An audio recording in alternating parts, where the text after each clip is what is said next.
రెండవ దినవృత్తాంతముల గ్రంథము 4వ అధ్యాయము.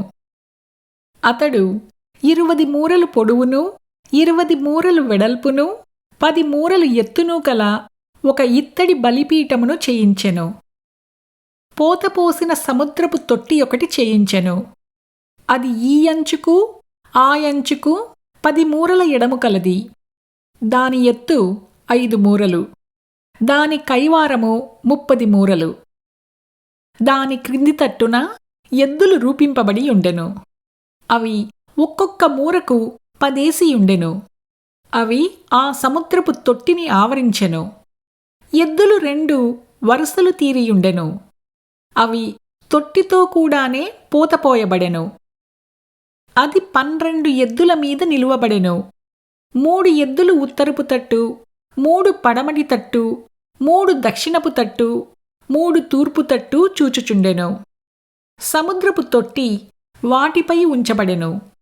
వాటి వెనుకటి పార్శ్వములన్నీయు లోపలికి తిరిగి ఉండెను.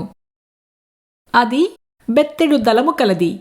దాని అంచు గిన్నె అంచు వంటిదై తామర పుష్పములు తేల్చబడి ఉండెను. అది 30 పుట్ల నీళ్లు పట్టును. మరియు దహన బలులుగా అర్పించు వాటిని కడుగుటకై కుడితట్టుకు 5, ఎడమతట్టుకు 5, 10 స్నానపు గంగాళములను చేయించెను.